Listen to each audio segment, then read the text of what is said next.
Good morning, everybody, and welcome to the American Enterprise Institute. I'm Danielle Pletka. I'm the Vice President for Foreign and Defense Policy Studies here at AEI. Let me first remind everybody, please, to turn off their telephones or to put them on vibrate, and ask everybody, when this session ends, to please remain seated in order to allow our speakers to leave the room. A final housekeeping note, booksellers are available with the book in the reception after the end of the event. When AEI President Arthur Brooks, who unfortunately couldn't be here, invited Vice President Cheney to join us today, it was with a view to remembering the attacks of 9/11 10 years later and considering some of the lessons learned and those that were not since that day. But the first thing to recall about 9/11 and about the long war that we are still fighting is the many who gave their lives, the families who sacrificed loved ones, and the awful loss. First and foremost, now is a time to remember those many brave Americans who died at home, our fighting men and women who risk everything so that we can live in freedom, and our invaluable allies from too many countries to name who share our cause. As some of you know, Vice President Cheney has recently published a memoir, In My Time, written with his daughter Liz Cheney. We understand it will debut at #1 on the New York Times bestseller list this coming Sunday.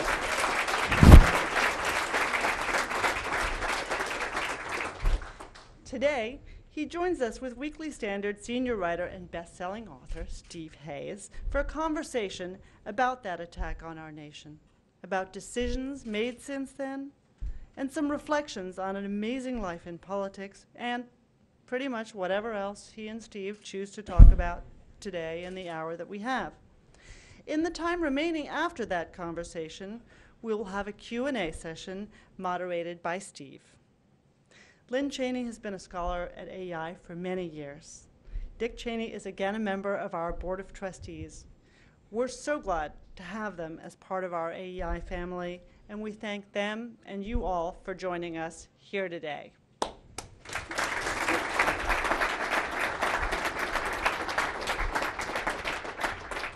Well, thank you. I won't interrupt. Remember, you're a reporter, Steve. That's right. Look, I get my payback. Yeah. Now, I just wanted to say a word, and then I'll turn it over to Mr. Hayes. The book I wrote is a memoir. It covers all 70 years of my life. The early years are short. There wasn't a lot of good stuff to write about that period of time. But the last half of the book, roughly, focuses on the Bush-Cheney administration, my years as vice president. And the book opens in the prologue with recounting the events as I saw them on 9/11. And then much of that last half of the book deals with what we had to do during the course of our subsequent 7.5 years in order to keep the country safe, some of the controversies we were involved in on things like the terrorist surveillance program, enhanced interrogation, and so forth. So that's a large part of the book is relevant with respect to 9/11 and the aftermath, although I don't want to mislead anybody. There's an awful lot in there. Other subjects as well, too, going back to, in fact, I guess there have been 5 Republican administrations since Eisenhower. I worked in 4 of them. Worked closely with the 5th, the Reagan administration, as part of the House Republican leadership. And so I try to cover all of that period of time. And obviously there's a lot we had to leave out, but there's enough there that Steve's trying to make a living writing articles about me. So I'm going to turn it over to him. Excellent. Well, thank you, and thanks to Danny and AEI for having us. Just to give you an idea of what I thought I would try to do this morning, I'm going to start with some questions about 9/11 specifically and push you in particular about your personal views on these things, because I know you love to kind of put yourself on the couch like that. Public self-reflection.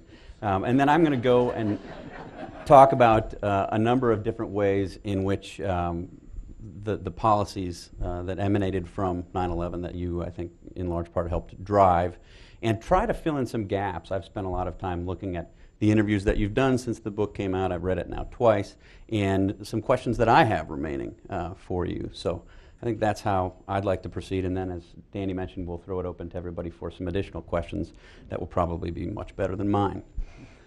So I thought the first place we would start is on the morning of 9/11. I would be interested to know when you first knew we were under attack. Not when you first heard about it, but when did you know we were under attack, and what were your very first thoughts at that moment? Well, I was in my office in the West Wing working with my speechwriter when my secretary called in to report that a plane had struck the World Trade Center in New York. We turned on the television, and this was after the first plane had gone in, but before anything else had happened. And immediate reaction was to think, how is this possible? This is a really weird accident. Perfectly clear weather. There was no way to account for it. And then as we watched, we saw the second plane hit. And that immediately, in my mind, triggered the notion that this had to be a terrorist attack. Couldn't have two airliners fly into the World Trade Center within minutes of each other and not have it be anything but a terrorist attack. Shortly after that, I talked to the president down in Florida, and we talked about a statement. He was getting ready to issue a statement, and that was whether or not it was proper to talk about terrorism within that context of that statement, and we both agreed it definitely was. And I believe the words he used was probably a terrorist attack on the United States. Within a relatively short period of time, people began to gather in my office. Secretary Rice, then the National Security Advisor, was there. Scooter Libby, my chief of staff. We probably had 7 or 8 people in the room. And then all of a sudden the door burst open, and my lead Secret Service agent came in and came over to the desk where I was sitting. And he said, "Sir, we have to leave immediately." Say, "I'd like to take you out, or please come with me." He said, "We have to leave immediately." Put one hand on the back of my belt and one hand on my shoulder, and literally propelled me out of my office. I didn't have the option of not going where I wanted me to go. And the cause for that, the reason he'd done that, is he explained to me as he was taking me down to the Presidential Emergency Operations Center under the White House, was that he'd received a report over the Secret Service radio net that there was a hijacked aircraft out at Dulles headed towards Crown at 500 miles an hour, Crown being the code word for the White House. And that turned out to be American 77, which of course came in and made a circle and then went into the Pentagon. At that point, I was down in part way to the PIOC. I hadn't gotten to the PIOC yet, part way to the PIOC, and I immediately used a telephone that was there to place another call to the president, and that was our second or third call that morning, and to let him know that Washington was under attack as well as New York. And the Secret Service had strongly recommended that he not come back. I also recommended that he not come back, believing that it was very important for us to stay apart so that we didn't become a riper target. And we didn't know at that stage what was happening. He didn't like to hear that, did he? He didn't like that at all, for understandable reasons, but he agreed to it. I think he saw the wisdom of it. You ask what our reaction that morning was, Steve.